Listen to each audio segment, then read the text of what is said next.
as alergias respiratórias. Dr. Kennedy, por que as alergias pioram no inverno? As alergias respiratórias pioram no inverno porque o inverno traz dois inimigos do alergista, que é o frio e o vírus.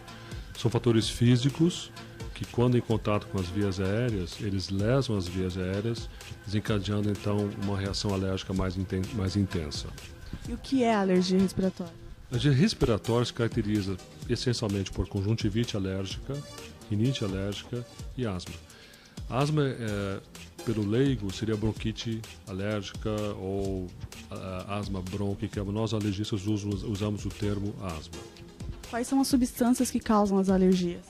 Em Foz do Iguaçu, nos meus pacientes, que a gente acompanha há 20 anos, a principal causa é ácaro, que é o bichinho da poeira. A segunda principal causa é barata. E aí entram em menor grau penas, gato, cão, cavalo, pólen de gramíneas, que é o azevém, que é o pasto, e alguns poucos pacientes fungo. Quais são as possíveis complicações para quem está com alguma alergia respiratória? Quem tem conjuntivite alérgica e coça o olho, a criança coça sem controle, pode dar lesão da córnea e lesões graves. Rinite alérgica pela obstrução nasal leva a criança a respirar pela boca. Isso faz com que haja uma deformidade da boca. Pela respiração bucal contínua, esse lábio não cresce e fica curto. Os dentes de frente, eles vêm para frente, abre a mordida. Eu faço uma careta, né? Faz assim, igual os Ronaldinhos da seleção. O céu da boca, que tinha que ser redondo para a língua encaixar, ela começa a afundar. A língua não encaixa mais e vem para frente, empurrando os dentes. Pela rinite, há um estímulo importante sobre a adenoide, que é a carne esponjosa, que também acaba crescendo e obstruindo a parte posterior do nariz. Aqui os cornetos que você vê quando olha o nariz crescem, deformam e obstruem o nariz. Então leva ao que nós chamamos de respirador bucal. Além disso, porque não respira bem, não dorme bem, ronca a noite inteira, tem apneias, não consegue respirar, acorda extremamente cansado, tem déficit de atenção na escola, tem um rendimento escolar ruim, e são crianças extremamente irritadas e choram fácil. Existe algum grupo de pessoas que é mais propício a essas doenças? O que nós sabemos é que a alergia é uma doença hereditária, genética, então você já nasce com a predisposição alérgica de ter alergia, que pode se manifestar cedo ou mais tarde na vida. Se a mãe tiver algum tipo de alergia, ou a família dela, ela vai ter 40% de chances de ter um filho com algum tipo de alergia, não precisa ser igual da mãe. Se ambos os pais têm algum tipo de alergia, 80% dos filhos terão algum tipo de alergia. E quais são os principais sintomas das alergias respiratórias? O sintoma principal que eu valorizo muito é a coceira. Praticamente tudo que coça é alergia.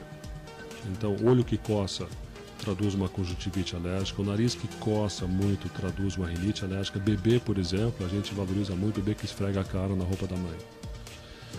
E quando se trata de asma, é basicamente falta de ar, chio e tosse.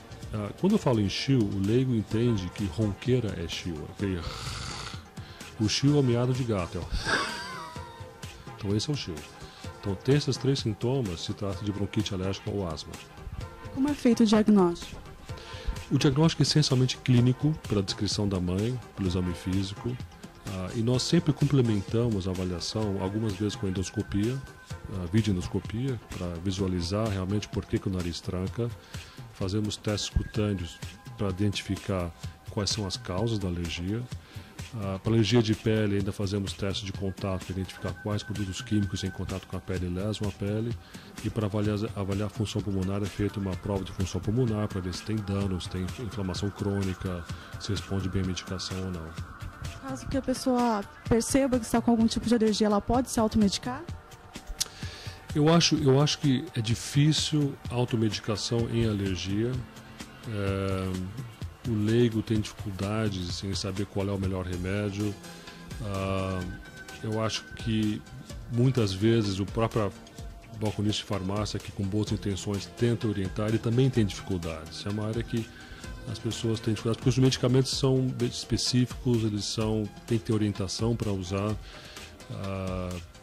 Eu acho que um médico com bagagem em alergia pode orientar bem e orientar o paciente daí a se medicar nas crises. O paciente com alergia tem que ser independente. A gente fala que a gente gasta saliva, a gente orienta o paciente ao ponto do que ele tem que fazer quando acontece A, B e C. Então ele já sabe se tratar, então ele me liga muito pouco.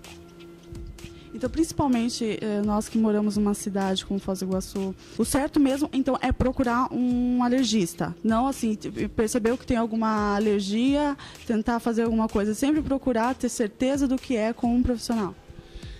Em Foz do Iguaçu, nós temos bons pediatras e a maior parte dos pediatras em Foz do Iguaçu tem uma bagagem boa em alergia respiratória e já podem identificar o diagnóstico e já fazer a orientação básica para a mãe. Os casos mais complicados, frequentemente, são encaminhados para uma avaliação mais aprofundada pelo alergista. Mas o pediatra pode já orientar a mãe no sentido do que a criança tem, quais são os primeiros passos, a medicação de primeira linha. E depois o alergista entra muitas vezes para uma avaliação mais delicada, mais precisa do quadro. E o que pode ser feito no ambiente doméstico para diminuir a frequência desses eventos alérgicos? Eu recomendo sempre aos meus pacientes 4 passos. Isso é uma recomendação mundial. Primeiro passo, não fume no ambiente. Isso é fundamental, o cigarro ele agride as vias aéreas e aumenta a incidência de alergia. 2, o piso, para evitar contato com ácaro, o piso tem que ser liso, evitar carpê, claro. E tapete só em ambientes onde a criança frequenta pouco, e sempre lavando os tapetes. O terceiro passo é o ambiente onde a criança mora tem que pegar muito sol, tem que ser arejada e seca. Ambientes úmidos, com pouco sol, eles propiciam sintomas respiratórios mais intensos e frequentes. E o terceiro passo onde mais tem ácaro é colchão e travesseiro.